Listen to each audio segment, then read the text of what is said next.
കറുത്ത ഭൂഖണ്ഡം ഇന്ന് ചുവന്ന ഭൂഖണ്ഡമായി മാറിയിരിക്കുകയാണ്. കരുത്തരായ മനുഷ്യവർഗം ക്രൂരമായി കുരുതി കഴിക്കപ്പെടുകയാണ്. ലോകം മുഴുവൻ യുദ്ധമുഖത്തേക്ക് നോക്കുമ്പോൾ മുഖം നഷ്ടപ്പെട്ട കുറച്ചുപേർ മറ്റൊരിടത്തുണ്ട് എന്നത് ആരും അറിയുന്നില്ല. അറിഞ്ഞാലോ പറയുന്നുമില്ല. ഇതിന്നത്തെ ആഫ്രിക്കൻ ഭൂഖണ്ഡത്തിൻ്റെ അവസ്ഥയാണ്. കൂടുതൽ വ്യക്തമായി പറഞ്ഞാൽ ആഫ്രിക്കയിലെ നൈജീരിയ എന്ന രാജ്യത്തിൻ്റെ അവസ്ഥ.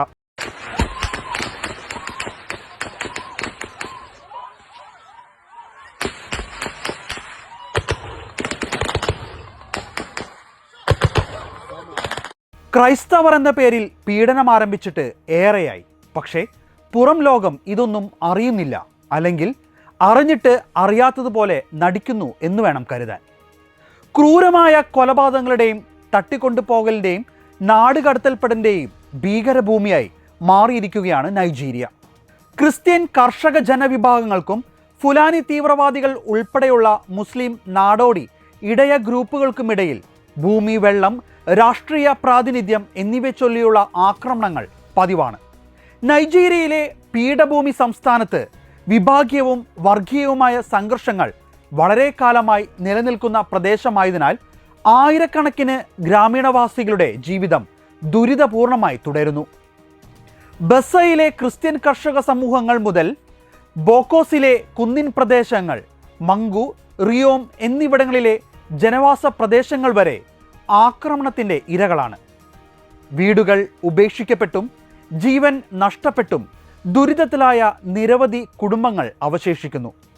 സംസ്ഥാന ഫെഡറൽ സംരക്ഷണത്തിൻ്റെ അഭാവം പ്രദേശത്ത് ആക്രമണങ്ങൾ വർദ്ധിക്കുന്നതിന് ഒരു പ്രധാന കാരണമാണ്. ജൂൺ 3 ചൊവ്വാഴ്ച ബെസ ലോക്കൽ ഗവൺമെൻറ് ഏരിയയിലെ ക്വാളിലെ ഗവൺമെൻറ് സെക്കൻഡറി സ്കൂളിന് സമീപം 3 പേർ കൊല്ലപ്പെട്ടു.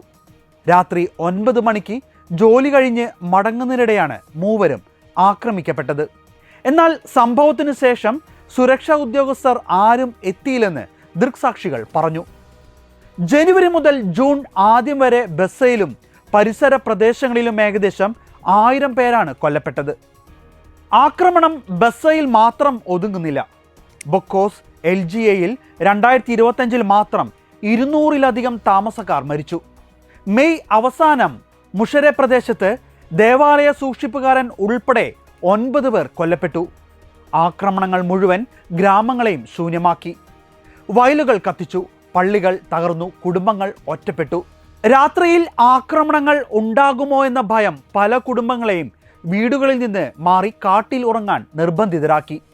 ജൂൺ 13 നൈജീരിയയിലെ ബെനു സംസ്ഥാനത്തെ ലേവാട്ട പട്ടണത്തിലേക്ക് ഇസ്ലാമിക ഫുലാനി തീവ്രവാദികൾ അതിക്രമിച്ചു കയറി 200ഓളം നൈജീരിയക്കാരെയാണ് കൊലപ്പെടുത്തിയത്. അതിൽ ഭൂരിഭാഗവും ക്രൈസ്തവരായിരുന്നു. അന്താരാഷ്ട്ര സഹായ സംഘടനകൾ ഇതിനെ മേഖലയിലെ ഏറ്റവും വലിയ കൊലപാതക പരമ്പര എന്നാണ് വിശേഷിപ്പിച്ചത്. കുടിയിറക്കപ്പെട്ട ക്രിസ്ത്യാനികളെയാണ് ആക്രമണകാരികൾ ലക്ഷ്യമിട്ടത്.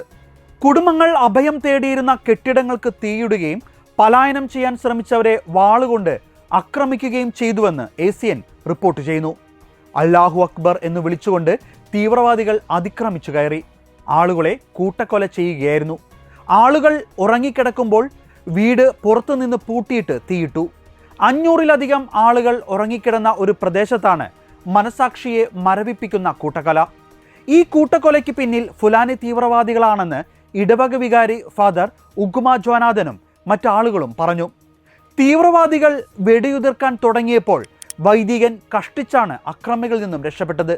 നൈജീരിയയിലെ തീവ്രവാദ അക്രമ സംഭവങ്ങൾ നിരന്തരം നിരീക്ഷണ വിധേയമാക്കുന്ന ഹ്യൂം ആംഗിൾ റിപ്പോർട്ട് പ്രകാരം 2025 മെയ് മാസത്തിൽ നൈജീരിയയിൽ കൊല്ലപ്പെട്ടത് 635 പേരാണ്. 182 പേരെ ഭീകരർ തട്ടിക്കൊണ്ടുപോയി.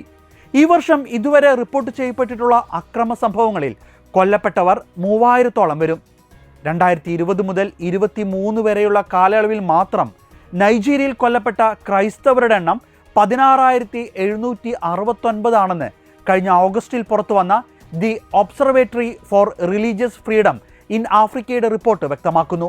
ആ കാലഘട്ടത്തിൽ തട്ടിക്കൊണ്ടുപോകപ്പെട്ട ക്രൈസ്തവരുടെ എണ്ണം 11,185 ആണ്. വളരെ കിരാതമായ കൂട്ടക്കൊലകളുടെ പരമ്പരയാണ് നൈജീരിയയിൽ നടന്നുകൊണ്ടിരിക്കുന്നത്. ഇന്ന് ലോകം കാണുന്ന ഏറ്റവും ഭീകരമായ ഈ വംശഹത്യയ്ക്ക് വേണ്ടി സംസാരിക്കാൻ ആരുമില്ല. തെക്കുകിഴക്കൻ മേഖലയിലെ ക്രിസ്ത്യാനികൾ നേരിടുന്ന ഏറ്റവും വലിയ ഭീഷണികളിലൊന്ന് വർദ്ധിച്ചുവരുന്ന തട്ടിക്കൊണ്ടുപോകലാണ്. കഴിഞ്ഞ ദശകത്തിൽ നൈജീരിയയിൽ 200-ലധികം പുരോഹിതന്മാരെയും സന്യാസിമാരെയും തട്ടിക്കൊണ്ടുപോയിട്ടുണ്ട്. ഒബനു സ്റ്റേറ്റിലെ അക്രമം ഇപ്പോൾ നൈജീരിയയുടെ ഭക്ഷ്യവിതരണ ശൃംഖലയെയും ബാധിച്ചിരിക്കുകയാണ്. കൂടാതെ അക്രമത്തിനും കൊലപാതകങ്ങൾക്കും അർഹമായ ശ്രദ്ധ നൽകാത്തത് ഭരണാധികാരികളുടെ വലിയ ക്രൂരതയാണ്. കൊലയാളികൾ ആരാണ് എന്നതല്ല, മറിച്ച് സർക്കാർ അവരുടെ പേര് പറയാനും അവർക്കെതിരെ നടപടിയെടുക്കാനും വിമുഖത കാണിക്കുന്നത് എന്തുകൊണ്ട് എന്നതാണ് ചോദ്യം. സർക്കാരിന് രാഷ്ട്രീയ മൂലധനം നഷ്ടപ്പെടുമെന്ന ഭയമാണോ, അതോ മറ്റെന്തെങ്കിലുമോ? ആഫ്രിക്കയിലെ കത്തോലിക്കർക്ക് വേണ്ടി പ്രാർത്ഥിക്കാനും അവരെ സഹായിക്കാനുമെല്ലാം പരിശുദ്ധ പിതാവ് പറയുമ്പോൾ അതിനെ വിലവെക്കുന്ന എത്ര വിശ്വാസികൾ ലോകത്തുണ്ട് എന്നുള്ളത് വേദനാകരമായ മറ്റൊരു കാര്യമാണ്. നമ്മുടെയും അവരുടെയും സിരകളിൽ ഓടുന്നത് ചുവന്ന ചോരയാണ്. യുദ്ധങ്ങളുണ്ടാകുമ്പോൾ സേവ് ഗാസ, സേവ് പാലസ്തീൻ എന്ന മുറവിളിയുമായി വരുന്ന കേരളത്തിലെ സാംസ്കാരിക നായകന്മാർ നിറത്തിൻ്റെയും മതത്തിൻ്റെയും വർഗത്തിൻ്റെയും പേരിൽ മനഃപൂർവ്വം ഇവരെ മറക്കുന്നത് ശരിയല്ല.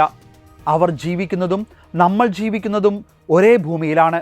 ആഫ്രിക്കയിലെ ഈ മനുഷ്യവേട്ട നമ്മളെയും തേടി വരാൻ അധികം സമയമൊന്നും വേണ്ട. ഭാരതത്തിൻ്റെ പല ഭാഗത്തും ക്രൈസ്തവർക്ക് നേരെയുള്ള ആക്രമണങ്ങൾ ഇപ്പോൾ ഏറി വരികയാണ്.